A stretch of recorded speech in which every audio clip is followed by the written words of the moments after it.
Hi everyone. Welcome to our Now What video series for families with children newly diagnosed with autism. I'm Danielle and I'm a social worker here at Autism Ontario. And today we're talking about services and supports for children 5 years of age and under. We're going to talk about how to register with the Ontario Autism Program, OAP, what the new OAP includes and how to access these programs, and what you can do while you're waiting. The links to all the programs we're going to talk about are on the new Diagnosis OAP resource document linked below. Access OAP is the new independent intake organization, and it manages the intake, consent, and registration of applicants into the OAP.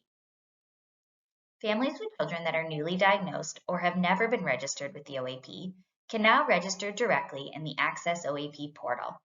Registration requires a few documents, including proof of address and proof of your child's diagnosis.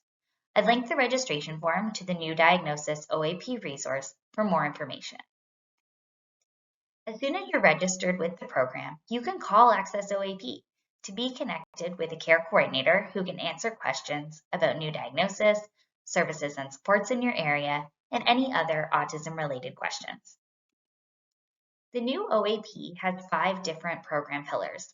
Once you register, you're able to access foundational family services immediately. Caregiver-Mediated Early Years Program, the Entry to School Program, and core clinical services all require an invitation. And lastly, the Urgent Response service has program eligibility criteria that we will talk about in a few minutes. Firstly, we're going to talk about foundational family services. These are programs that you can access right away.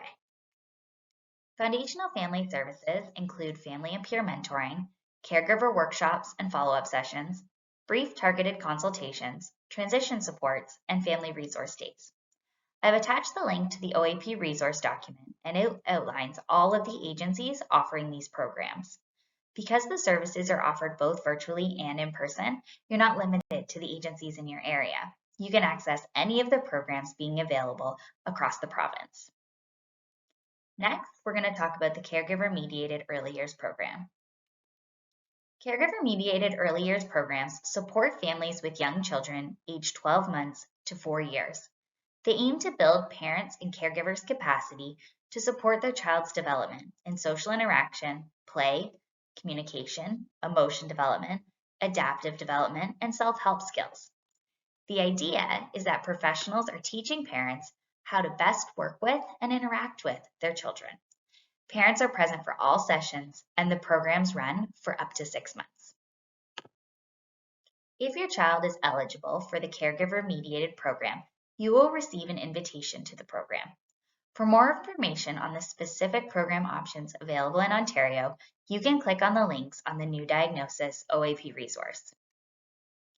Similar to the Caregiver-Mediated Early Years Program is the Entry to School Program that also requires an invitation to access.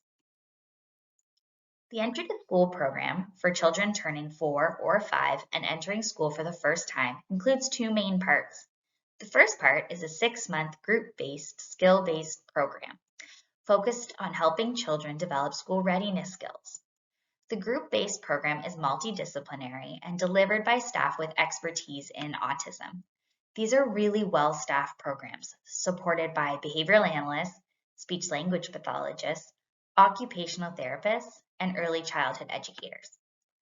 After completing the group-based part of the program, children will start the second part of the program, which provides them with individual transition supports as they enter school.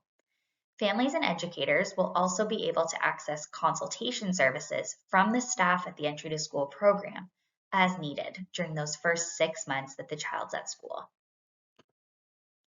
The skills targeted in the Entry to School program include communication, play, social interaction, functional routines like getting dressed to go outside, behavioral self-management like how to wait your turn, and pre-academic skills. The last program that requires an invitation is Core Clinical Services.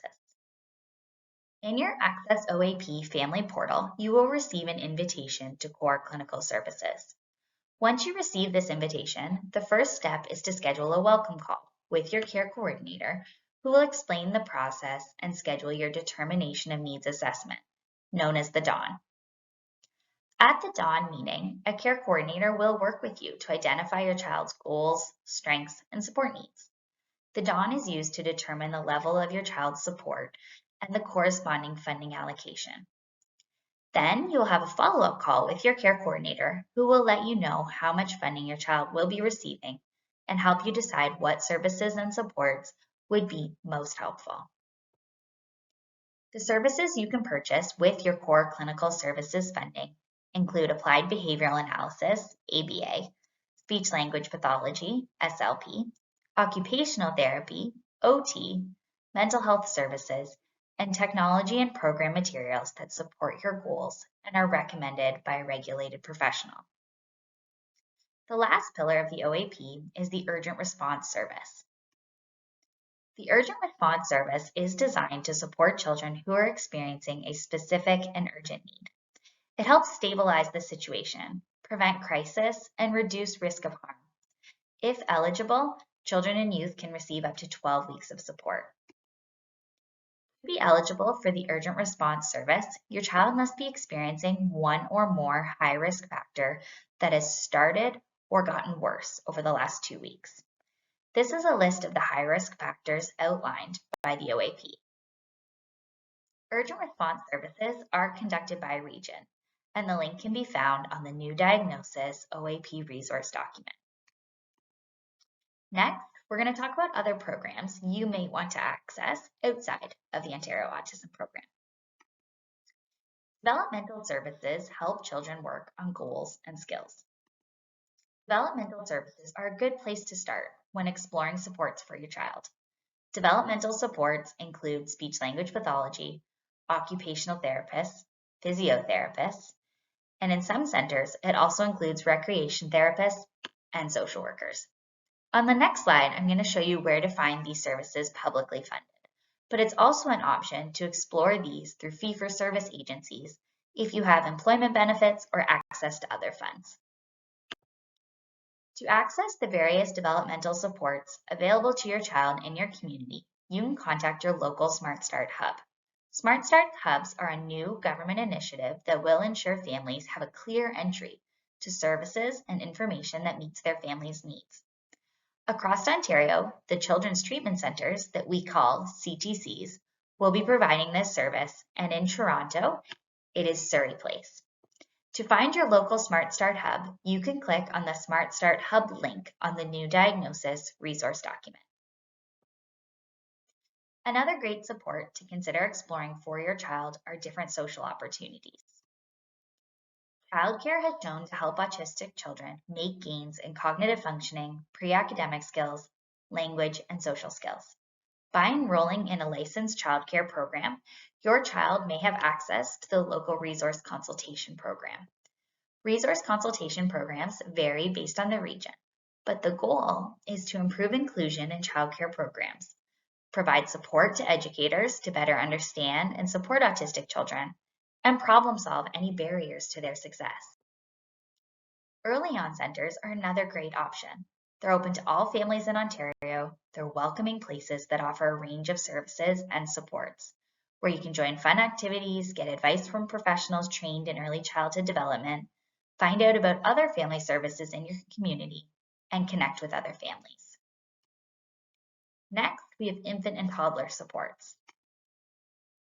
If your family has young children, Healthy Babies, Healthy Children is a free and voluntary program that can help your family learn about connecting with your baby, how you can help your child grow and develop, and services available to you and your child in your own community.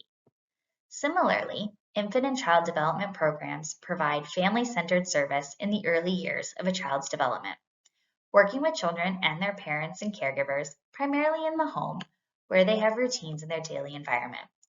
These professionals support children and families to identify and plan developmental goals and work with children to help them achieve these goals. The last set of programs I want to talk about are other fee-for-service supports that might benefit your child or youth. Other services that would be beneficial if you're able to purchase them out of pocket include applied behavioral analysis, known as ABA. ABA is a specific approach supporting meaningful behavior change.